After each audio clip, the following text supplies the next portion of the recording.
Championship Sunday is in full effect here at MLG Anaheim, and I'm joined by one of my best friends and one of my favorite commentators in the world, Mr. Corey Dunn. High five. What's up, brother? I've been working behind the scenes for all event, especially there at MLG Dallas, getting the chance to cast some Search and Destroy. It's always good, and especially getting a chance to be able to cast this matchup between vVv and Faze, as we're already getting ready and underway here in just a moment. Again, it's going to be a great matchup. I like watching the way that Heist snipes. We're going to be on the lookout for him. He's been on the sniper quite a bit throughout the matches that I've seen in S&D. Yeah, and I actually had a conversation with Benson just before you came up here, Corey. He had said that he believes right now, just because of that Game 1 momentum that Faze has, that they're going to be able to 3-0 sweep this. I mean, I don't know if I agree with that, but you guys can get on Twitter and hate on Benson all you want.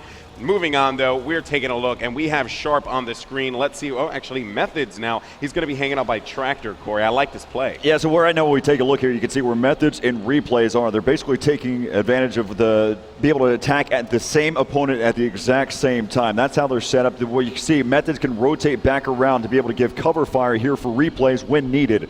As we kind of look back over here towards Sharp, he's just on the other side of this tank as they're going to start to move over. They're still committed over there towards the A side. Well, look out, though. Right now, you have a flank over here by Heist. He's going to be able to pick up one as we switch back over here on board with Sharp from vVv. He spotted one there through the wall, still trying to get some hit markers there. Replays able to pick up one and two, and Replays making things happen there at the end. Huge flank there by Heist, though. Yeah, you can see the final kill cam. What Replays did was more or less just use cover to his advantage. He had his textbook Call of Duty right there, Corey, and he managed to do so, getting the two-piece to close out round number one. I mean, right now, if you're Faze, you're feeling very, very good with that performance. All right, as we see here, again, be on the lookout for Heist to be able to get that early pick here from Faze. And we've seen it time and time again. So right now you see the bomb carrier starting to move over there towards that A side. Looks like they play extremely aggressive this go around. As that trophy system has picked up a bunch of nades there. Methods able to pick up one, pushing it, picks up a second. Getting those two entry kills is going to be huge there, as again, Heist is going to get taken down. Now it's going to be left up to Replays. Yeah, Replays by himself here, not the best spot to be in, but he is going to find one player and he gets taken out. Quite surprised about that one, but vVv, man, showing life, which is what I wanted to see out of this squad. You know, it kind of looked a little grim at the beginning there, but at the very least realized, stepped it up when it needed to happen. Anytime you try to go for an all-out rush towards a site, it's a gamble. You're taking a chance. It can go one way or the other. You're trying to go for that shock and awe factor, and sometimes it pays off, sometimes it doesn't. As you saw there, Faze trying to go quickly in there towards the A side and got shut down. Yeah, and Heist, by the way, with this sniper rifle in hand, expect him to try and get an early pick and establish that control at the beginning of this one. Love Goonjar's positioning as well. Just has the entire middle covered, waiting to see if anyone's going to creep around. Look at the way, again, we're watching Sharp. He's kind of watching different positions. He spotted one. Let's go back over, see whether or not he might be able to pick up one. His teammates are trying to sit back. Again, Heist is trying to, I apologize, that's actually Theory who's sitting back with the snipe. And see whether or not he might be able to get a pick there on that backside. He's looking for a flank there. Back over here now with Sharp. Yeah, and Sharp, he is pretty much his role. Just look down the mid-street. Hopefully his team can get control of A. They need to get at least one player out of there or push them out at the very least. And it doesn't seem like they have the tools to do so right now. So it is a matter of who's going to make the mistake first. And it seems like vVv is banking on Faze to do so. And right now you actually have some crossfire action happening here with Replays and Methods, as Methods is going to try to be able to pick up one, but be on the lookout for Replays. He's just on the other side, just waiting to be able to hop into the action. He spots Realize as Heist takes down Realize. Wow. And now it's going to be left up here to Sharp, in theory, going up against three members here of Faze. Yeah, not a lot of time to work with here, Corey, and it seems as if Sharp, though, he is going to do the best possible play, and that is going to be the plan B, but you know what, he is going to get picked off early. Theory taking out Methods on that one, and now it's going to be a 1v2. Theory is actually able to make this a 1v1. Chasing. Never mind. Heist with the victory on that one. Good play by Faze. Yeah, just coming down to there towards the very end. They're going to go ahead and get the defuse here. I was a big fan of what Theory did. He was trying to be able to get away from the action. He knew exactly where that player was, but again, chasing is going to be that last member there from Faze, picking up this one to be able to pick up the round. Yeah, there you see the final kill cam. Heist having to shoot through the smoke, but at the very least, he had eyes on him. He had hit markers on him as well, so he wasn't going to let him get away from that one. And you know what? That was a very smart play by Heist. I do like the fact that Faze is, they're looking aggressive, right? But they know when to dial it back and play passive. And I think that is definitely a very telling thing here of the way Faze is approaching this Game 2 Search and Destroy match. Let's take a look here. We're on board now, right now with Faze's very own Heist. He spots one, trying to be able to get that headshot. Not going to happen. Tossed out another trophy system. Surprised he didn't go for that sniper earlier. It seemed like he was losing his footing a little bit on the boxes there. But yeah, Heist just trying to get that angle. No, he gets picked off there by Theory. That definitely is very surprising. Now it's going to be 3v4. And as we were talking before, the way that Faze has been playing this, they are constantly throwing something new here. And I like this because they just don't know that they passed by. He passed on right by. He's going to be on the lookout for the flank here. He's able to pick up one. That was going to be Imbos. But Imbos needs to be aware on the flank as well for Gunjar. As right now coming on the backside, that is Gunjar. He's picked up one. It's going to be down to a 2-on-2. As right now looks like, I believe this is Replays, who's the bomb carrier, chasing after Gunjar now. That's where his last position was at. Not a lot of time to work with here. But it is going to be left up here to Replays. He's facing off against Sharp and Gunjar, and Gunjar picks up that last kill. I mean, I really did like that last play, though, by Faze. I mean, the fact that they managed to sneak by Gunjar, if that would have worked out, that was really, really cool. Just because Gunjar was looking at the exact spot that they crossed in at the exact time, but it was because they utilized cover to their absolute perfection there. That is why they were able to come up around them. But you know what, vVv trouncing them on that round, showing that at the end of the day, gun skill, dominates all.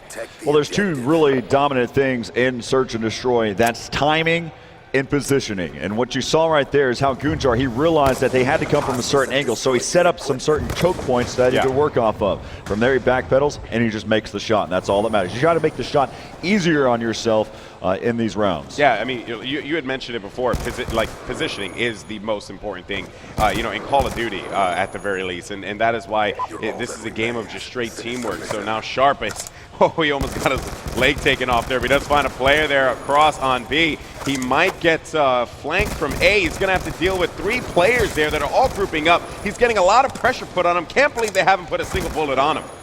Right there, yeah. So one of the things, though, to consider, though, if there's an opening for Sharp to be able to pick up numerous kills right there, because, again, he's just working around the corners. He could have been able to pick them up, line them up, and pick them off one by one. And finally, it just took Imbos a little bit too much time to get over there, but he does pick up that kill. Yeah, that was pretty surprising because they were just, there were so many people there just shooting right in the general direction of Sharp, yet not a single bullet was connecting. So at the very least, he tried the best he could to stay alive in Faze. They're going to be up 3-2 right now. Round number 6 of play coming up next.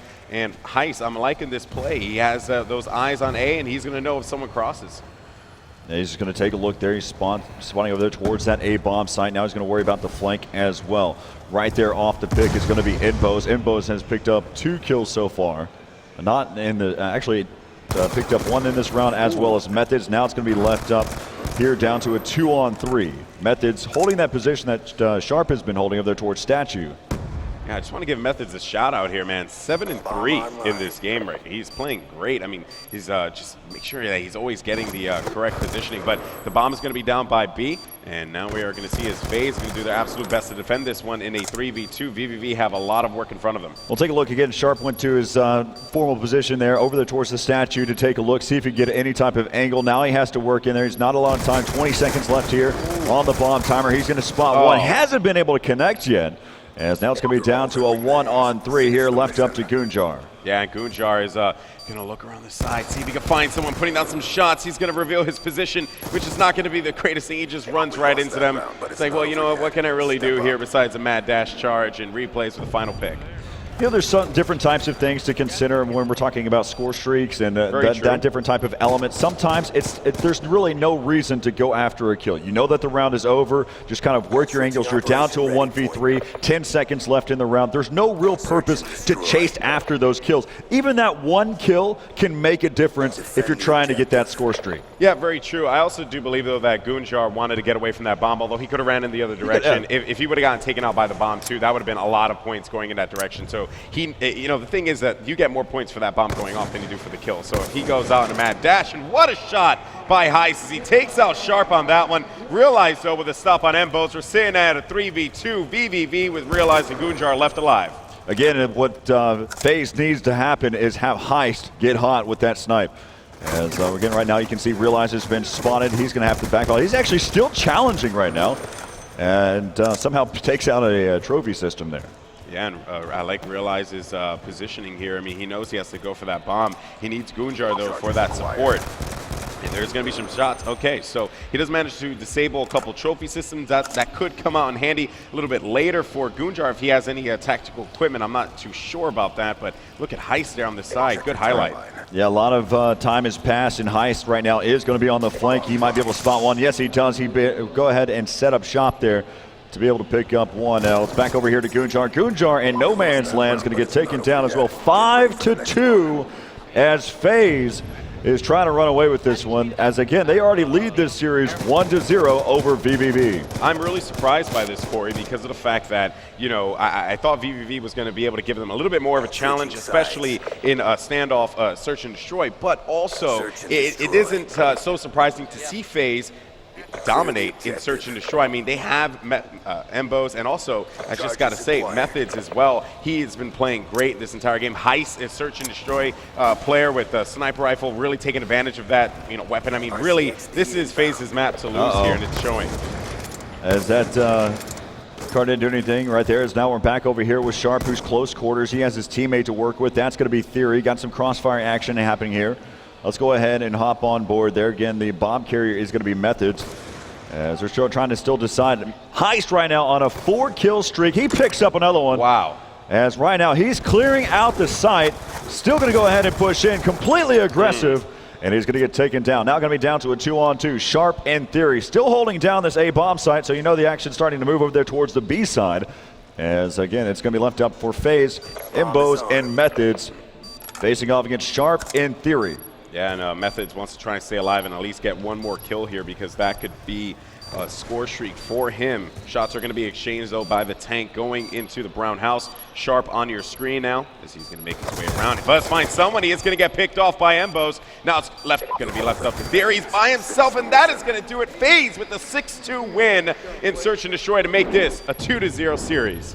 Really, all that happened throughout this entire game is the fact that Faze was getting those first kills, getting the entry kills in each and every round, taking that man advantage, getting that first blood, and that's where things just open up. You completely split up the defense, and you saw the difference. What Faze was doing is they were not just working the A side, they were working the B side. They were continually changing things up, and that made sense. They weren't just trying to throw the dice and see whether or not they would be able to pick up the round. They had a purpose in mind. Yeah, and that purpose definitely came to play. Their Faze, I mean, they knew exactly the approach they wanted to take. It was aggression from the start for them. And you had said before that aggression is a very risky thing to do, you know, but, you know, it paid out in dividends there, and they're up 2-0 in the series. Could Benson's prediction come true? Now, there's a definite possibility, as you've seen what Faze was able to do. Heist is hot for sure. We saw a lot of the different shots that he was able to make throughout that game. A lot to look forward to. Moving on to capture the flag. Golden Boy is a lot of fun hopping on here with you. Always. Yep. Always a lot of fun. Again, I'm going to go ahead and hop back into the production side again and give you the behind the scenes, try to be different, add value to the quality of the game. But we'll be back after the break. We'll get Benson back in here for Capture the Flag right after the break.